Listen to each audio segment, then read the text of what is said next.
I was dropped from the team, and the girls were shocked. Everyone was shocked. A lot of people were shocked, and I was getting a lot of sympathy messages from a lot of people.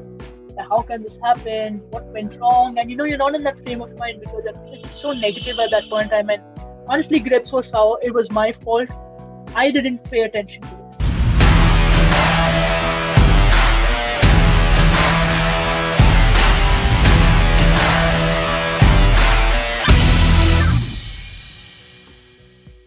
What started with playing handball at a young age led to her becoming a rugby player and eventually captaining the Indian national team at the age of 20. We have with us today the captain of the Indian national rugby team, a physiotherapist by profession and a TEDx speaker, Vabiz Bharucha. Hi Vabiz, it's great to have you here, and how are you? Thank you, Bhagyashi. Thank you for that introduction. It was so cool at how you put it across. I am very, very good. God is kind. Yeah, it's great to hear that you're doing well. So, Babis, let's start with the most basic question. How did your journey begin? How did you start playing rugby? So like you said, I've been a handball player, and I used to play handball in school. I was also in athletics. So I played football, I played fencing, I'd done some skipping, hockey. So I'd had a very strong foundation of sport in school. And in 2008, I was in my 10th grade, and I had to appear for my board exams in 2009. But in 2008, the coach of the Pune rugby team, Mr. Surut Khare, he came to our school to promote rugby as a sport. And there my coach from school, Mr. Sanjay Kamble, he introduced myself and Neha Pardeshi, who is the vice captain of the Indian women's rugby team. Yeah. So he introduced both of us to Mr. Surut. And Surut sir said, you know what, we are having a weekend game just around the corner. Why don't you guys come and watch it? So Neha and I looking at each other's faces like, oh my God, what is this sport? Rugby, contact, let's go and see. Okay. So Neha and I went and watched the game. This is still in 2008. Neha and I went and watched this game in the outskirts of Pune. And we saw the game and we were just taken aback. We were like, what are these women doing? They're passing the ball backwards. They're tackling each other to win possession. We knew basic game rules. Yes. But, this was very different, because we both have the background of handball or football where, you pass ahead. Yes. So I was very curious. Left that ground and we told sir that we'll definitely be back after our exams. And the moment our exams got done in March, the next day, we were there for the training to just learn a new game. And that's just how it happened. Well, I think it's beautiful, and the curiosity that you have had for the game and as to what they were actually doing on field, that's what probably got you into the sport. So it's absolutely. Yes. And all of us know the amazing kind of the support that you've received from your family, and especially your father. You told me once that every time you had to pick up weight, something heavy, he would call you and your brothers together. So how did that gender stereotypes for you? How did that mold you into who you are today? So honestly, Bhagyashi, because I've always grown up with my brothers, and I say grown up with them is because everything we did together. I think it's easy parenting also. Whatever they wear, you have to wear, kind of. Yeah. But because I grew up with them, I was never exposed to the concept of girl things and boy things. Even the whole thing of blue and pink or G.I. Joes and Barbie dolls, that the bifurcation was never there. Dresses and jeans. We all wore jeans. We all wore pants. We either all wore shorts or none at all. And as young girls, I'm talking 7 years and below, you even wear a chaddi and jump into the pool. Yes. So when I had to wear a swimming costume, when adolescence hit and I had to wear a swimming costume, I was like, why are my brothers not wearing it?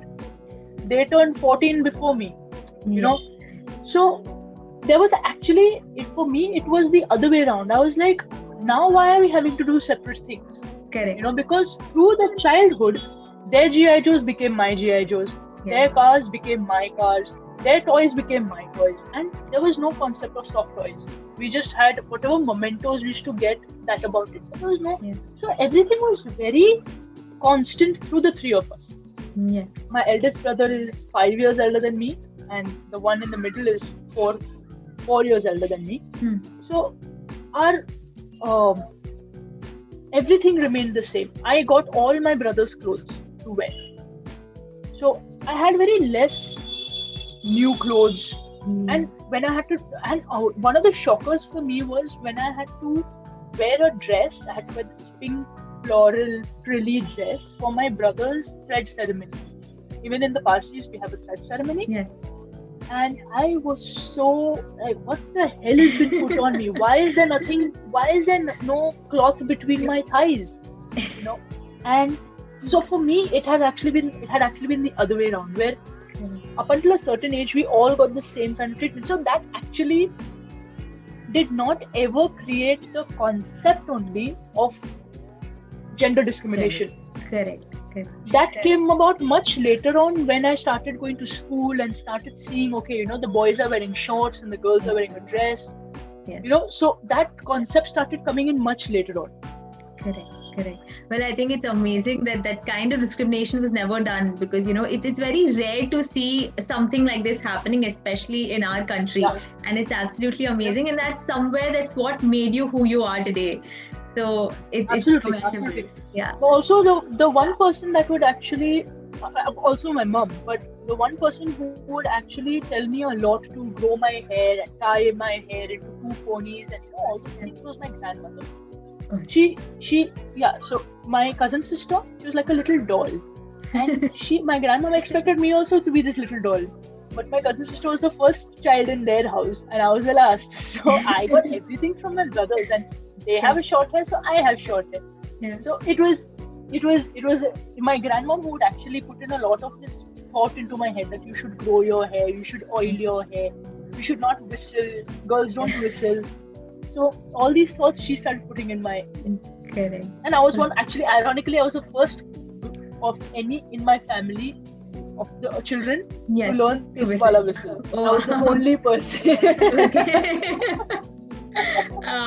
You know, Vavis, I also read somewhere that, you know, during the lockdown, you would watch a lot of videos, especially all kinds of rugby videos, you know, so that would really help you visualize the game. So what importance does that hold in an athlete's life, and, you know, the kind of performance that athlete can put up when he or she is on the field? Watching videos is extremely important for any game, any sport, or any field actually you may be in, because videos bring to you what you might not have in your reach. Now, specifically in the lockdown, to speak of it, we didn't have any exposure to any games locally. You know, obviously the best way to improve your skill is by playing and by doing repetition of the movement. But that was not possible during a phase like the lockdown. So watching games gives you that, at least that mental input that this is how it can be done. We are doing it this way. The person at the topmost level of the game is doing it this way. Correct. How can you bridge that gap? And what can you do to train that skill? That is what you watch. You keep visualizing it, and you visualize yourself doing it, and then you put it into practice. Correct. So that's how videos really help me, because I see the possibility of something happening. Because if you don't see something, you will never believe it happens. Yeah. You know, it's easy for you will tell me that Arey Bhabis, you know, whatever MacBook Pro and all is available at 20,000 rupees. I'll be like, bullshit. Yeah. Unless I don't see it with my own eyes, I will not believe it. It's the same way when these pros play online, when they play in their own places, and we watch these games online, you're seeing that, oh, you know, this person made a pass like that instead of like that. So this skill is possible. This is possible to do. And then you start training that. Correct. Absolutely. And I also heard there is an athlete called Carey Mullins. He broke the world record for being the skier, and he skied from the most dangerous skiing track. And that's what he said, when he reached there and he was in the cable car and he was looking down, and he realized that that place was very scary. And he realized he probably just wanted to go back home, but then he had his dreams and aspirations, and that's what he did till the race. That he kept picturing in his mind that every time he would feel scared, what was he supposed to do. So it was like a muscle memory that he built within himself. Nice. And yeah, so there's this video that I was watching recently about him, so it was really good to hear him speak. Yes. Yeah, precisely exactly like that. Yes. So, now coming on to India and rugby, in the very first international match of the Indian women's rugby team, they lost 35 to the Singapore team. And just a year later, they clinched the bronze medal in the Asian Rugby Championship by defeating the very same team. So, what kind of a transformation did you bring about as the captain? And, what exactly changed in that 1 year for the team? So when we went for this first tournament in 2008, we went with this dream of winning and coming. Because there were only 3 countries that were participating: Philippines, Singapore, India. And we played against Philippines and Singapore, but in the sevens format. Yes. So when we went out there into field and we were traveling, we had this thought in mind that we're going to win this tournament. After going there, we realized that these teams are maybe few tournaments more experienced than us. Yes. Whereas that was our first tournament, and it's very different to be practicing a game and to actually playing the game. Correct. And that realization hit us quite hard. So, and especially for me as well. So, 15s is a very old version of the game and a very, very, very strict version of the game. So in that tournament, there were a lot of mistakes that were being done by the team India. And when we got back, one of the things that our coach told us was that he gathered us around and he said, we all did very well, no complaints at all. But the only thing you want to start working upon is on your discipline. India team's discipline was in that tournament the worst.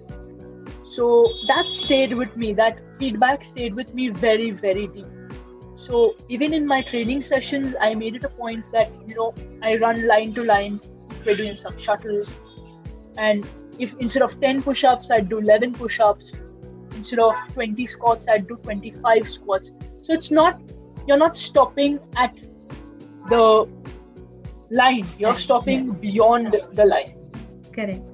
So that's something that I inculcated in myself, and when we got together for camp a year later, I kept reinforcing that thought within the team and letting the team know that we are, as 15 or as 26, because that's how much the team consists of, we are one unit.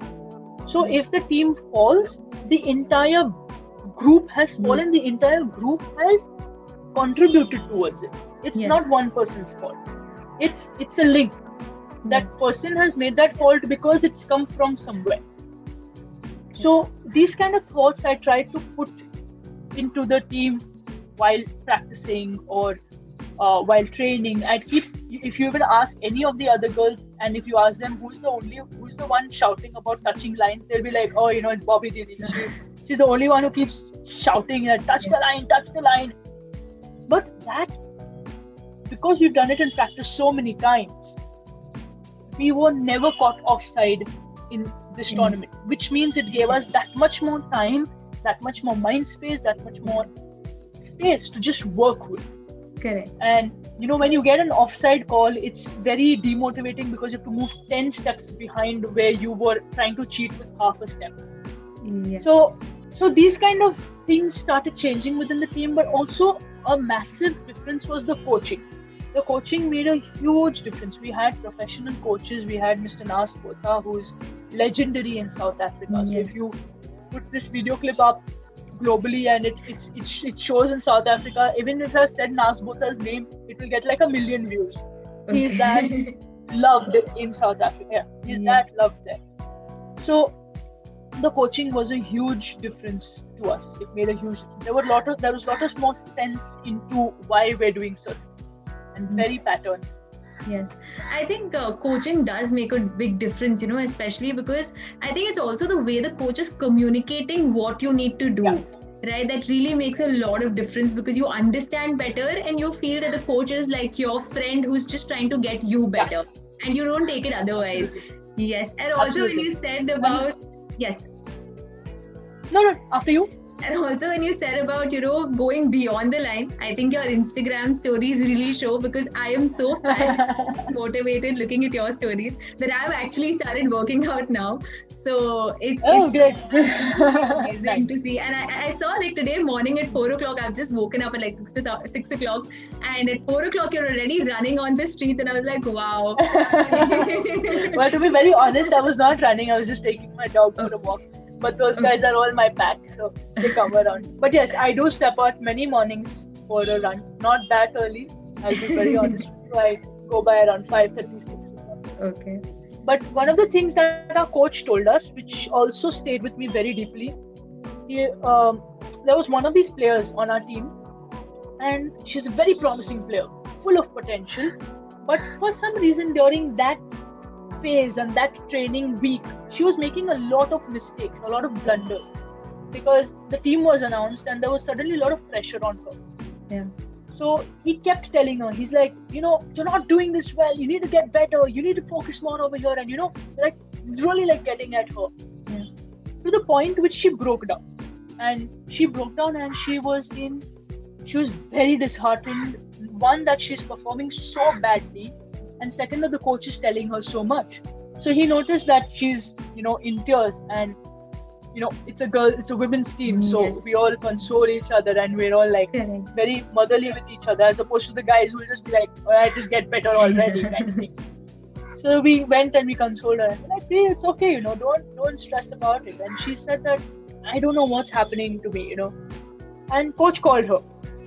He said, the day I stop telling you is the day you need to cry. Okay.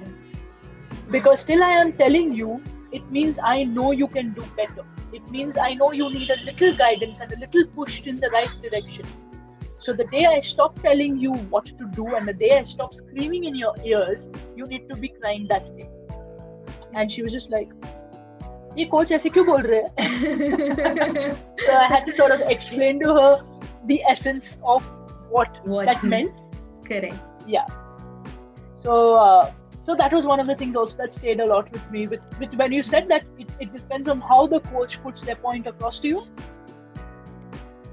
Also as the captain, you have to, just like you just said, you have to, manage a lot of people. You need to understand that people take things positively, and they don't, there can be a lot of problems in a team, because there are 26 on the squad, and obviously everybody is different, and there can be a lot of conflicts. So how do you manage that? Was it difficult when you just became the captain, and how did that go for you? So as a human being, I'm very diplomatic. I'm very politically correct. I make sure that I try and come to the middle ground with everybody. I try and make everybody happy. And one day I came across it, which was working in a certain way as captain, but in a certain way it was going against me, because there's not everybody are happy with halfway. They want their way the whole way, right? Correct. So it had to be a middle ground for me. I was like, everyone needs to come halfway with their opinions. Yes. Then a few years passed, and so did my experience as a captain. And I realized that I can't keep making everyone on the team happy. There has to be a decision which is right for the team, which means certain players will be emotionally let down or psychologically let down. But this is the best decision for the team. Okay. And two things had happened at that point of time. One was, there's this picture that gets circulated on social media of Steve Jobs. He's standing in his very typical way, and it says that if you want to make everyone happy, go sell ice cream. Yes. That actually, it was like, boom, it hit me in my Yeah. face. And the second thing was our coach in 2018. So Mr. Nasir Hussain was our coach. He's also the former captain of the men's team. He had told us that whatever the decision be, whether it is right or it is wrong, whatever, if the entire team does it, it will be the right decision. So even if you feel that this is not the great thing to do, but if you do it because the rest of the girls are doing it, it becomes the right decision, and then it moves effortlessly. As Correct. opposed to have that doubt in your mind and then not do it, and then definitely it will not work out, even if it is the right decision. Yeah. So these two things actually stuck with me, and it started making me more assertive as a captain as opposed to emotional. So I try and mix and match both sides to captaincy. Correct. Well, absolutely. I think So it's amazing. And I try and put that emotional aspect as well, where I'm trying to explain to the girls that this is what is the best for the team. And then Yeah. there's that part where I'm like, boss, we're not doing this, period. Just stick to plan B. Don't do planning. yeah. And it's done. It's like, Yes. And it's absolutely important, because you need to be the one who is, taking the team together and, keeping the team together and making decisions to the team in the interest of the team. So Yes. that needs to be there in the interest of the team, obviously. Right? absolutely. Yeah. So, Yeah. and back in 2016, you were completely dropped from the Indian rugby team, let alone captainship. So, what exactly happened, and what is it that you did to change that? What did I do? Okay, so what happened was I graduated as a physiotherapist in 2016. Yes. So I suddenly got this adult thought that came to my head, ki, Bhabhi, now you have to focus on your physiotherapy and building your career. So the devilish monkey on my shoulder was just like, what about rugby? And then this, no, physiotherapy it is. You will build your community, you will build your client base, you will work in a clinic, you will do whatever it takes, you will slog your ass off to build your community. And this devil on this shoulder is just like, oh, what about rugby? It will wait. You have given it 10 years, it can wait. So that sort of happened. Yeah. And for close to about so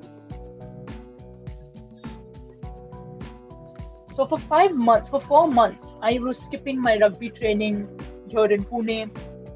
Skipping as in I was not going for it, because I started work at as early as 6 a.m. and I would go on working until 7 p.m. So I was having literally 12-hour days, and I was still freelancing as a physiotherapist. So just back to back clients. And in the process, no exercising, no training, no eating well. I was eating everything that came in my way, like whether it was a vada pav, or it was a steak, or it was a healthy meal, whether anything, kuch bhi do, I would have eaten, because I was so hungry and I was just jumping from one client to the other. There was one point where I had close to about 10 clients in the day, which is huge. Yes. So, and for each one of them 1 hour each. So I was 10 hours was going there, and imagine I was doing 2 hours in traveling. Correct. No idea of planning, nothing. Just work. And by the end, I was so finished. I would just come home and go to sleep. Wake up the next day, again do that. So this went on for 4 to 5 months. And in this process, there was a lot of disconnection from the sport, from training. I ended up putting on a lot of unnecessary weight, and I could see the changes happening. But it's just that you've made like this decision, so you're just gonna stick by it. And we had this impromptu camp in October in Bhubaneswar, and I just sucked at the first day of the fitness test. It was so bad, Bhagyashree. I remember coming back to my room, calling my mom and saying, on day 1, and calling her and saying, Mom, I don't think I'm making it this time. And she's like, what are you saying? You were just captain 6 months or 7 months ago. What are you saying? I said, Ma, this is very challenging right now, and I am running out of gas. So just getting tired is one thing, but running out of gas was just something else. And because I was not used to training for about 5 months, and I suddenly put myself through that camp, I was gone. After every session, I was just in bed like that. Yes, the camp was also of a very high intensity because it was very concentrated. Right. And sure enough, I mean, towards the end, when the selection had to be made, uh, I was dropped from the team, and the girls were shocked. Everyone was shocked. A lot of people were shocked, and I was getting a lot of sympathy messages from a lot of people. How can this happen? What went wrong? And you're not in that frame of mind because I'm just so negative at that point in time. And honestly, grapes were sour. It was my fault. I didn't pay attention to it. So that's how it happened. And then that sort of gave me a very bad jolt. And I got back home and I said, you know what? This devil was like, hey, I told you. Get out of here, get your shit. I told you. So get your shit sorted. And so that's when I started planning my day out. I said, see, I cannot now tip to the other end of the spectrum where I'm only focusing on my rugby and not on my physiotherapy, because then I'll die out as a physiotherapist mentally, not about practice. So I had to draw a balance, which meant planning. And this habit of planning sort of got conceived back then. And I said that, you know what, I need to train, I need to do my physiotherapy in the morning because most people like their treatment to be finished off in the morning. And the rest of the day, like 12 onwards, I can focus on my exercises and whatever. Yeah. But because now I needed to put twice the amount of hard work, I decided to not use any motorized vehicle and I started cycling, which would help me with my endurance.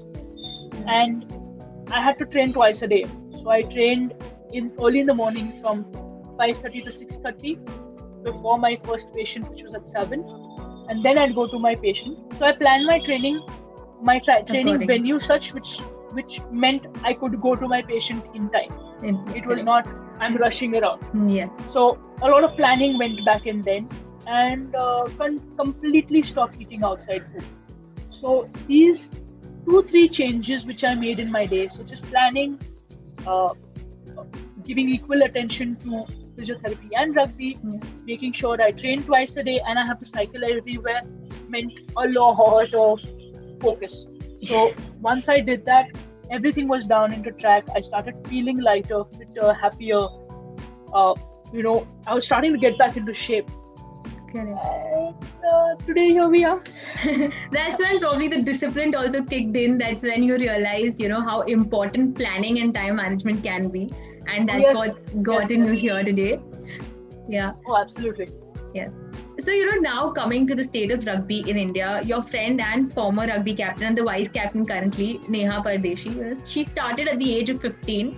And when she started playing for India, and at that point, there were 9 out of the 10 players in the squad who were from Pune. But eventually that boiled down to just 2. And, the major reason was the lack of economic support. So how has that transformed to what it was then to what it is now? You see, every sport has its journey and it grows to a certain... It keeps growing and it keeps evolving as time passes. That's exactly what happened with rugby. In 2009, when women's rugby in India first was conceptualized and given the platform to perform, there was no... I don't think there was any plan of making it professional at such a nascent stage. The first thing was to get more girls to play. Correct. And the only way to do that is to show international exposure and to show more and more women are role models. Yes. Yeah, and to be as diverse in Team India selection as possible. However, like you rightly said, right? In the first team, it is not 9, it's 11 out of 11 out of 13 members were from Pune. Okay. Yeah, 11 out of 13 members were from Pune.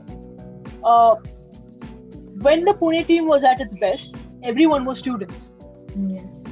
So we all had that time to give to it and give that kind of attention to it. and then suddenly everyone is not students anymore, and we had to look at work. Correct. So that's when there was a lot of dropout that was there. In fact, a lot of girls who were not even a part of the team but were playing rugby stopped playing rugby because they had to focus on now building their career. Correct. Because the sport was not going to support one. It was quite obvious back then. But as the Get Into Rugby program in 2013 was started, and there have been a lot of success stories from that. So much so that our entire under 18 team was formed from the Get Into Rugby program. Okay. Yeah, so the Get Into Rugby program was run quite vastly across India. And players were selected based on their skills and based on their interest for the sport, and that's how our under 18 team was also built. Our under 18 women's team. So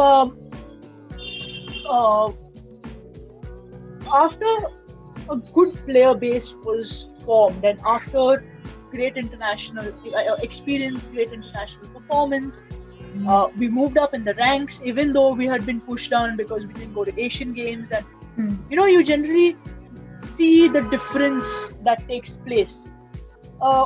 We've reached a stage today where Rugby India has joined hands with the Odisha government, and they have been willing to support the national squad, men and women.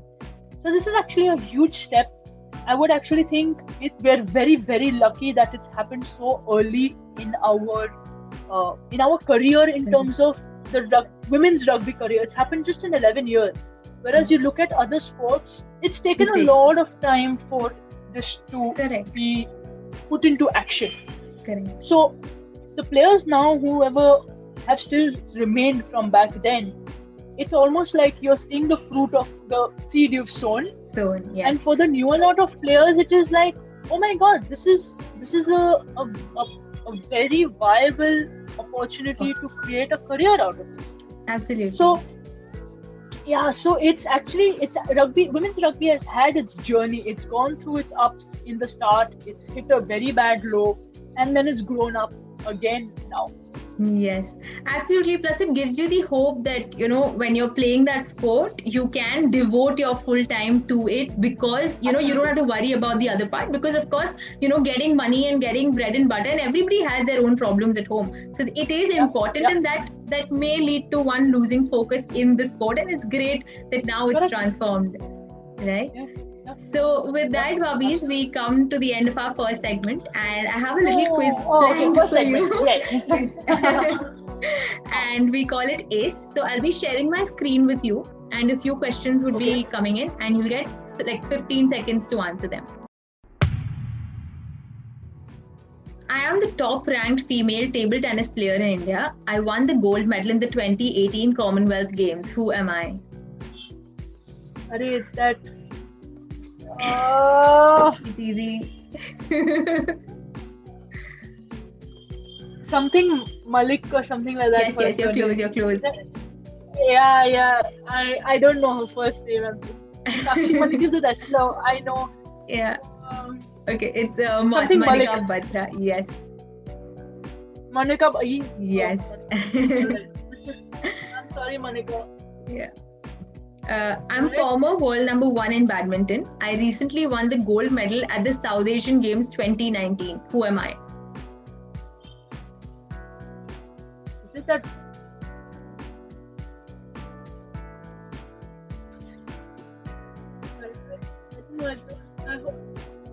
Monafa is Ashwini, no? No, it's not a girl. It's not a woman. It's a man. I know. It's a man. I know. Yeah. I know. I don't know. Pass. Okay. Shrikant Kidambi. Shrikant. Shrikant, right. So, moving on to the next one. I was the captain of the India squad for 2020 Under-19 Cricket World Cup. I currently play for I played for the Sunrisers Hyderabad team in the IPL. Who am I?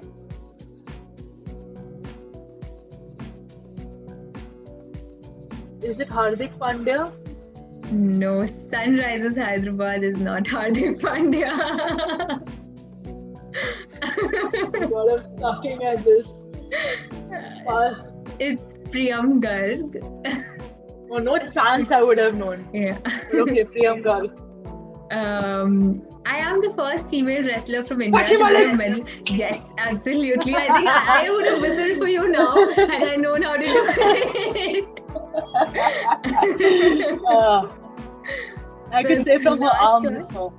Yeah, so the last one is I am an Indian track and field athlete. I clinched the gold medal in the Commonwealth Games 2018 and Asian Games 2018. Who am I? I know this fellow as well. He had long hair. Isn't it that same fellow? Yes.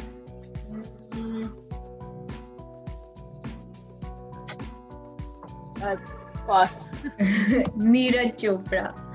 Neeraj Chopra. With that, we come to the end of ACE. Did not ace it at all. It's it's okay. Shite.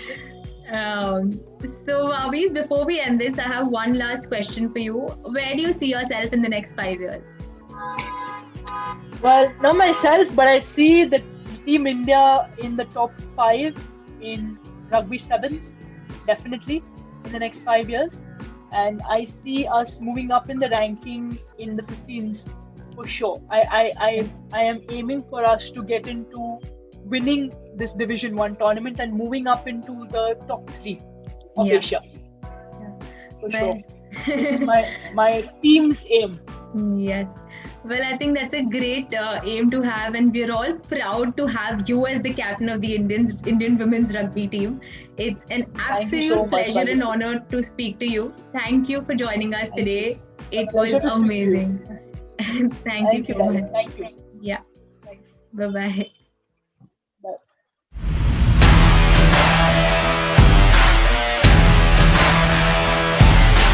You've traveled the world, you've raced in different destinations. Which is your favorite track to drive in, and which is your favorite vacation spot? I don't plan these sort of vacation things, but one track I really love and always want to be there is Monza, because it's the fastest track in the world.